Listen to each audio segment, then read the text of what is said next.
Hello and welcome to our full moon channeling recap, where the community comes together to chat with the ancestors, the spirit guides, the angels in a shared channel and receive some guidance for the month ahead and what wisdom we can impart or integrate for ourselves to help us carry on our path. So, this month we had a really interesting group of people. We had some new ancestors arrive.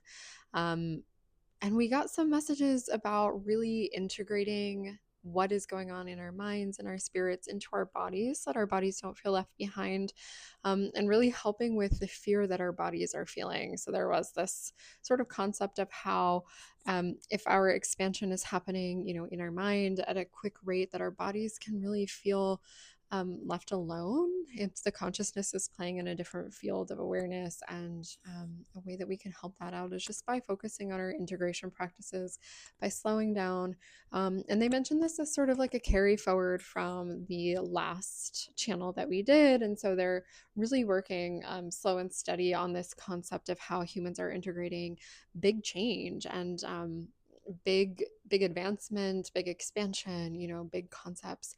And for this one, they were talking about our spirit starting to peel away from our body almost the way a sticker would, and going into some of these spiritual realms and dimensions. And they warned about, spiritual bypassing and making sure that we're taking care of our body and that we're not so out here that our bodies feel abandoned by our spirits at point in time. So they were pretty serious about how we were holding that, and what we're doing for integration.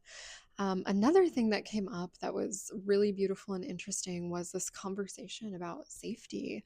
And a thing that they asked was to disintegrate the relationship between safety and control. And they mentioned that humans really have this concept that safety means that we are going to be able to control our circumstances and control our environments and control, how our body arrives in space and if it's protected. And a thing that they invited was allowing grief into the life in this aspect a little bit more. And part of that was a resonance of understanding that we cannot control what happens in our lives. And they compared that a little to a sort of capitalist mindset, this idea that like we put a lot of work in and so we should get something back, or we paid a lot of money and we should get what we paid for. And this concept of like, I paid my karmic dues, or I've already suffered in my life and so now I should have reward. And a thing that they wanted to touch on was like, that is just not how life works. That sometimes the universe can feel very random and very arbitrary, and the things that happen to us, can come out of left field no matter how much we prepare and no matter how much time and effort we have put into, this sort of like ascension mindset, or whatever people are, attaching themselves to try to control these outcomes. And they wanted to remind that part of life is death, part of life is hurt, part of life is suffering, that these are all things that are part of our world, and we will never advance to a point where we don't experience that anymore, that is really part of life. And so they asked us to really uncouple this union between safety and control. And if we do that, then what does safety mean for us? And some of the things that they suggested were really tuning into the heart and how the heart understands safety, and really tuning into our sense of self-trust. Because if we can be the ones that we are always able to trust, we can create that sense of safety in that relationship, right? In knowing that we are always going to advocate for ourselves, and knowing that we will always be our biggest supporter, and knowing that we will always arrive for ourselves, and knowing that when these things inevitably hit the fan, and when life gets challenging and painful and uncomfortable and crap happens, that we can trust that we are going to be safe in our own decision making. We are going to be safe in our community and that community decision making. And, the choices that we make for ourselves to amplify our laurels, our beliefs, our conviction, our courage, our love, our faith, whatever it may be, that we need to integrate that into a relational dynamic and into a sense of self trust, because we cannot control. And when we don't actually have the intimacy of that safety, the vulnerability behind that safety, what we find is that we do have to operate in control. And we even see, like cult mentality and behavior going there. Is like, maybe these started in a beautiful place of wanting to believe something and wanting to trust one another.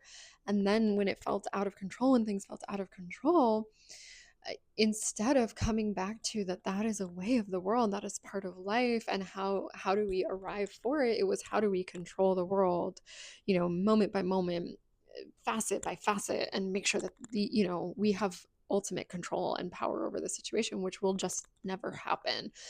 And so they encouraged allowing grief into the life, because part of that is grief, right? It is the grief of having to go through another hardship. It is the grief of having to be sick again. It is the grief of, the time and effort we put in and something not working out or losing a loved one, right? And the more we can expand in grief, the more space we allow ourselves to trust that we can hold when things are going to be uncomfortable and when things are going to be difficult.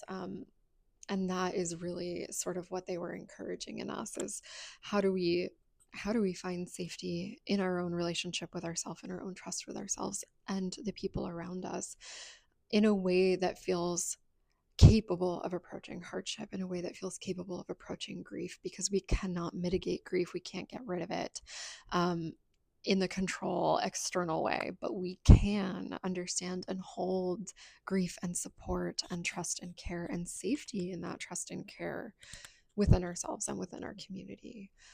So that was a big takeaway from today.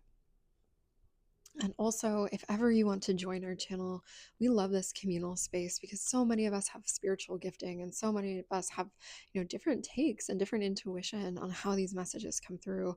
And holding it in a community space allows us to broaden the circle of information that's coming through, allows us to really integrate so many different perspectives and learn that safety, right? Learn that safety, that trust, that community building. Ask different questions and be curious in different ways, and also invite different ancestors in.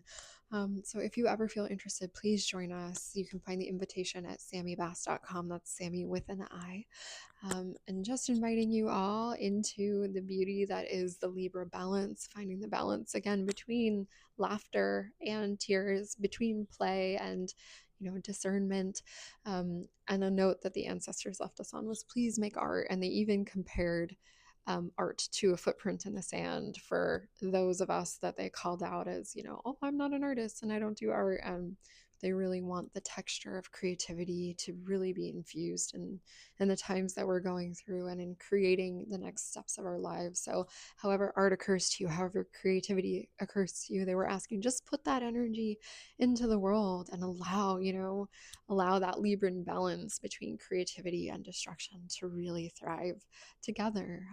So I hope this was helpful to you. It was certainly a beautiful experience for us. And I hope that you'll join us for the next full moon ancestral channeling, and look for the next one for the Scorpio full moon coming towards us in May.